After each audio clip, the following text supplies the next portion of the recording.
What's up everybody, STARSAUCE19 here, and today I have episode 3 of the Builder series, and I actually just got done editing the video, but before I get into today's video, or before I play today's video, I want to share with you the process of how I create these videos. I know I've explained it in some of my other videos, and I just like to repeat it. I like to let you guys know when I do use these tools and why I use them and how I use them. But essentially, I use AI to create scripts for my videos, but I don't use it in the aspect of letting it do all the creative human thinking work, if that makes sense. And specifically for this portion of the video, before the actual legitimate video starts, I'm not using a script just so my raw thought is out there, if that makes sense, or like my raw way of thinking, or like my thought process, my raw thought process, so that way like you can kind of figure it out for yourself, rather than me feeding it through an AI to much easierly explain it to you. And just to quickly get into it, I don't want to be too long on here. Essentially, I'll just be going about my day and I'll have an idea for something, whether it be a philosophy video, which that's what the Builder series is. Builder series is just videos on philosophy, psychology, how to better yourself as a person, how I just go through the world and whatever, right? Anything that I think of that's good for philosophy, for building yourself as a better person. The other two videos are pretty good, so if you are interested, please give those a watch.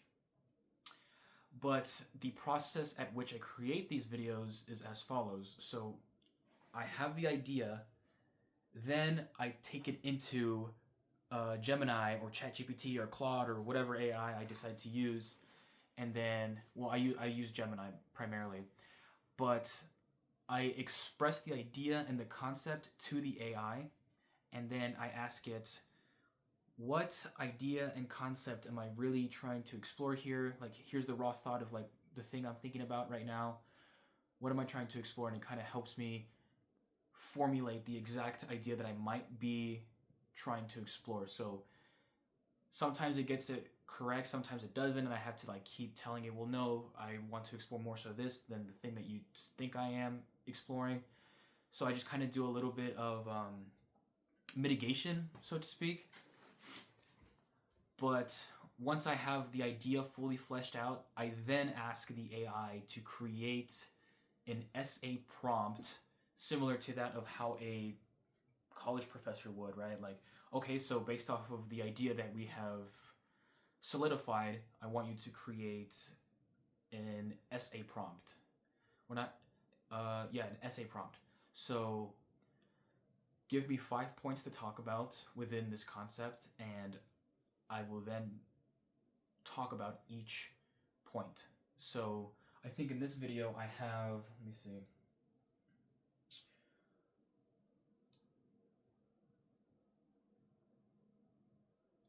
five acts.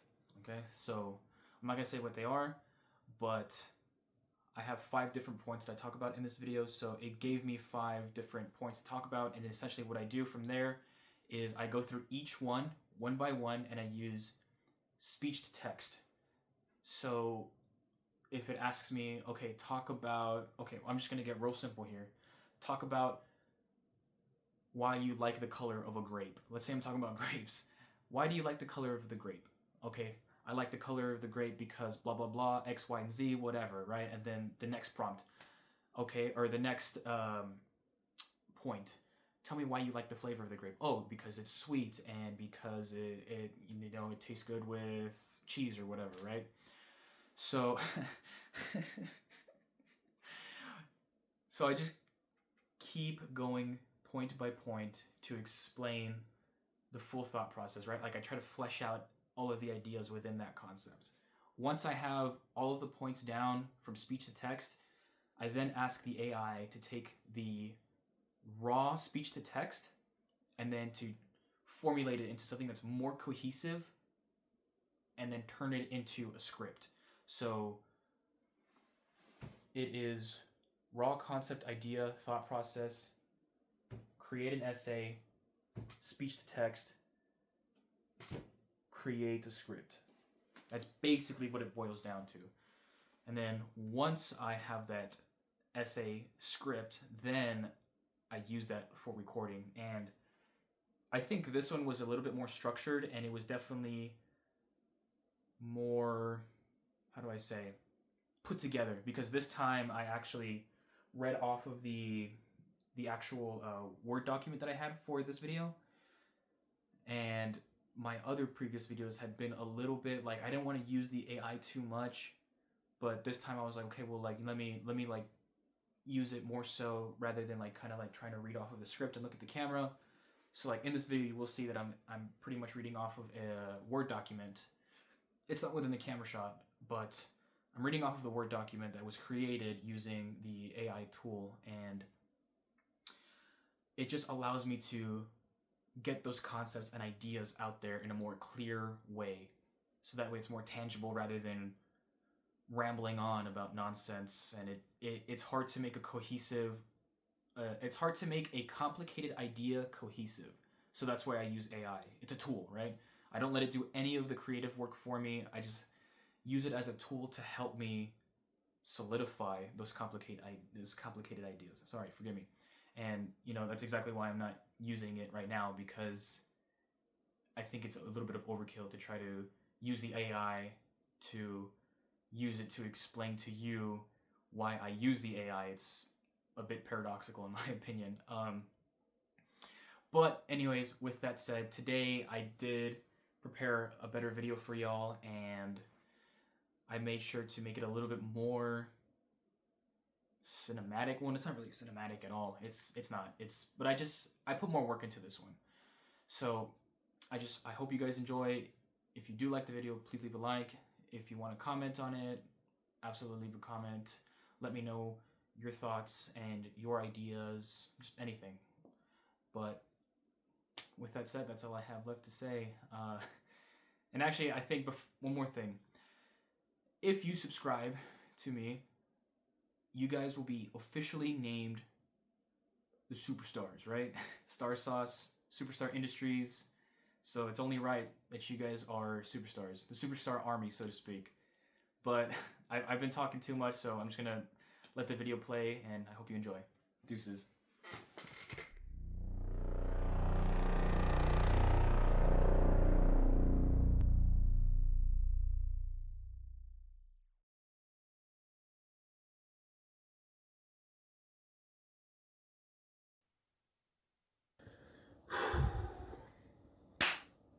All right. STARSAUCE 19, Episode 3 of the Builder series. Here we go. Obsession is a power that must be turned into ambition, finding something that feeds your soul. There are two traps in this world, two dangerous states of existence that lead to the same exact outcome: the death of your unique self. The first trap is the grind.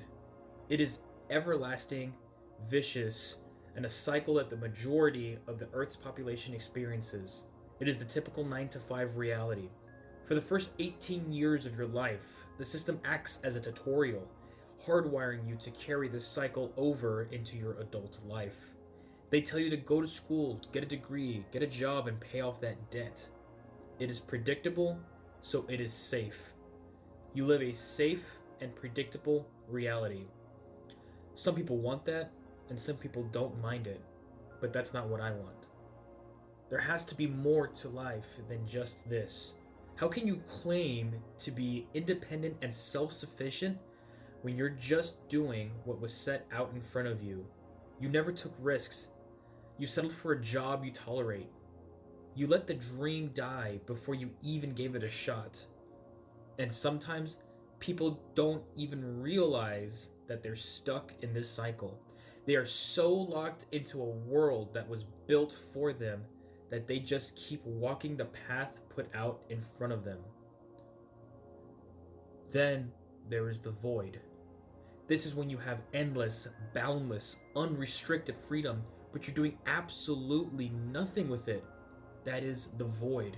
If you're unemployed or living off of someone else's work, what are you contributing to yourself? Are you doing anything that is feeding your soul? Maybe you're just consuming an endless cycle of artificially made dopamine, endlessly playing video games, doom scrolling, eating junk food, and buying a bunch of shit you don't need just because it has perceived value. You're never creating anything that is uniquely you, and by that point, you are right back in the same exact position you were during the grind. The void and the grind are literally two sides of the same coin. If you cannot formulate your own thought process, if you cannot formulate something that is uniquely yours, you will be lost to the void or locked to the grind. I do not want that for you, myself, or anybody that I love.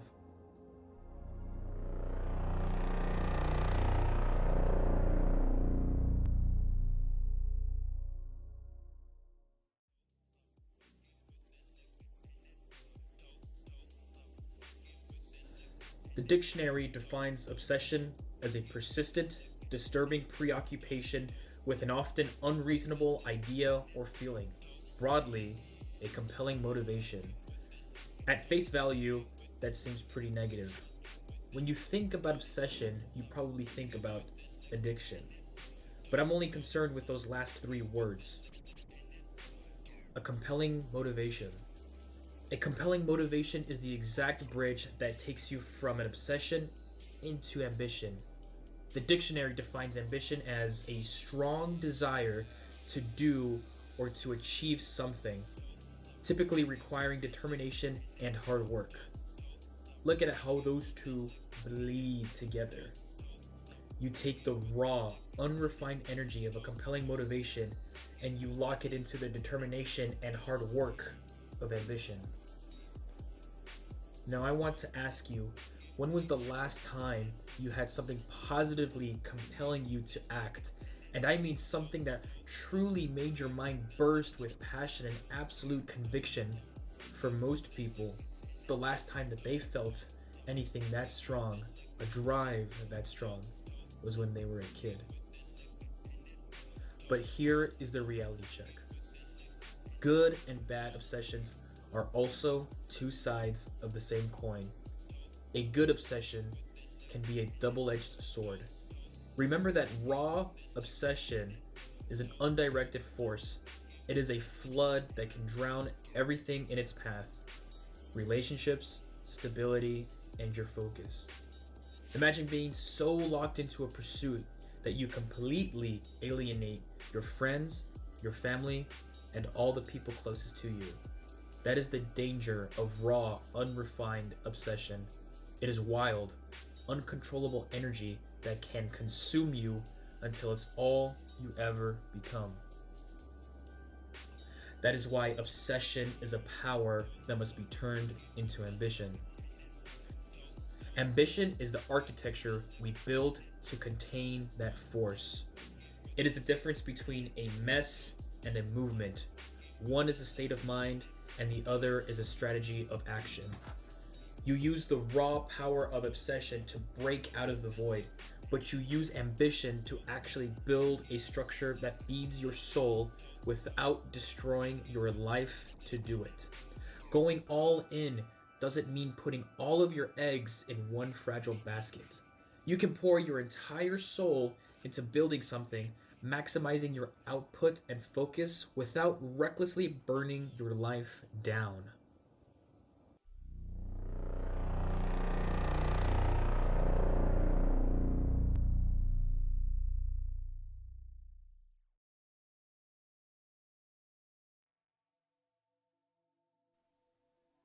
Now, how do you find that good obsession so that you can turn it into the ambition that gives you the drive to be greater than what your predictable path was?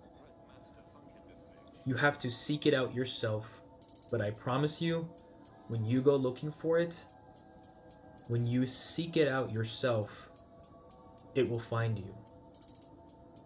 let me take a second to talk about my jewelry business. If you watch some of my other videos, then you know that I'm building a business and I'm building a brand from absolute ground zero. I didn't wake up one day with this sense of, oh my goodness, I was born to make jewelry. No. The urge to find more to life than just running through the motions of the grind became too much for me. I obsessively kept searching for something to fill that passion. For 3 weeks, I thought about everything I truly enjoyed doing and wrote it all down. I love working with my hands. I love breaking. I love building, destroying, creating, and fixing things. During that search, I came across a YouTube video titled How to Start a Jewelry Business for $300. I didn't know that clicking on that video was going to spark everything on this channel. When I first started the proof of concept phase, I had absolutely no plan. I was just obsessed with seeing if I could even do it. I bought a 3D printer, made some models, and literally drove an hour away just to get these models cast in metal to see if I could sell them. I just got up and I did. It was completely reckless, raw, obsessive action. But at what point did that obsession turn into ambition? It happened when the dust settled. I found that I loved the process of creating jewelry. But if I wanted to take that somewhere, if I wanted to chase financial freedom, I couldn't keep running on that obsessive, wild energy. I had to build the architecture. So I sat down and I did the boring shit. But none of it mattered because the passion carried me through all of it. I wrote an actual business plan. I figured out my bottlenecks and I planned out the precision machinery I needed, like the CNC machine and the 3D printer. I built a blueprint so that whenever I got lost in the chaos of building all of this, I had a structure to fall back on.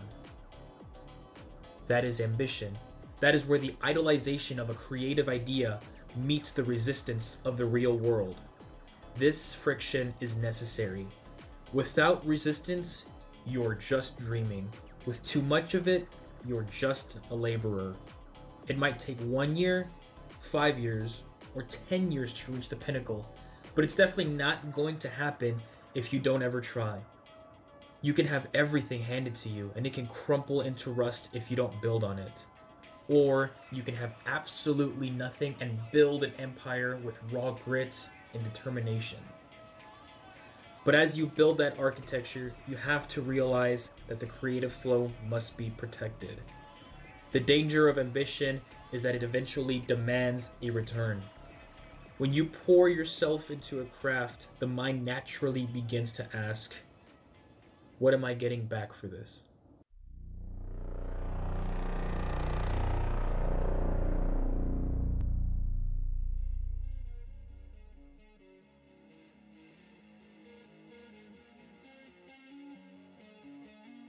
Look at one of the greatest minds in history, Albert Einstein. His power came from a pure curiosity about the mechanics of the world. He was looking for the truth, not the payout. The moment the primary goal shifts from perfecting the work to extracting a transaction, the energy sours. If you focus on what the passion returns to you before you focus on how to perfect it, you lose the very thing that made it worth doing in the first place. And yes, I know that the core of why I'm doing this is to chase financial freedom, is to achieve financial freedom. But it must be through an outlet that genuinely fulfills me. The craft of the jewelry leads, and the transactions follow. So why am I telling you all of this? Why put a camera on it and publicize the journey? I could easily keep this passion to myself. I could easily keep the jewelry business to myself. I could easily not document any of it. The entire reason why I document everything and why I share it is because I absolutely love the process of creation. It feeds directly into my logical mechanics mind.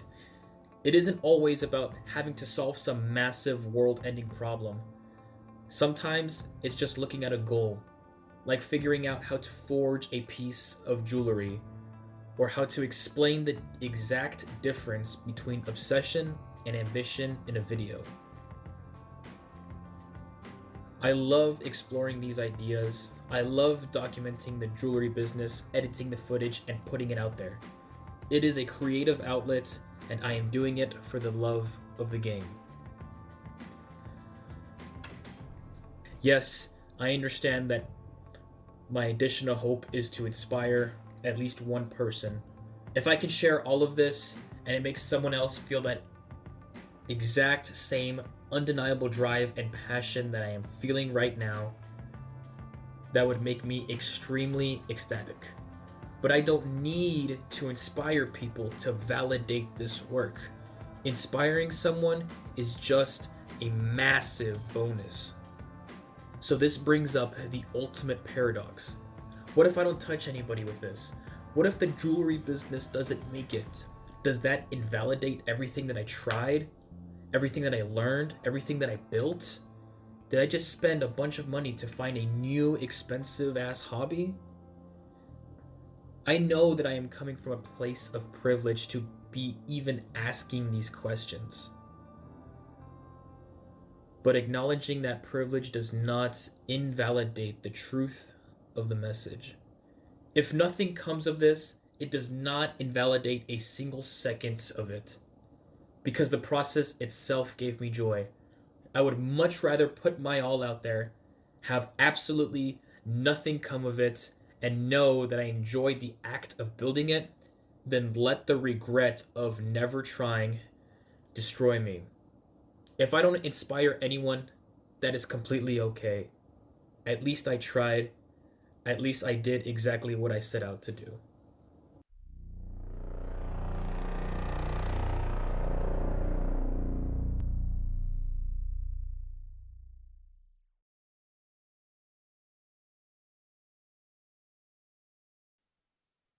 Let the fear of never trying be greater than the fear of failure. If you never give it a chance, you have already failed. Do not be scared to fail. Be scared to look at yourself 15 or 30 years from now, wishing you had done all these things. Build a structure that allows your obsession to exist without destroying you. If you find that fire and aim it at something that feeds your soul, you will escape the matrix, the grind, the void, or whatever you want to call it.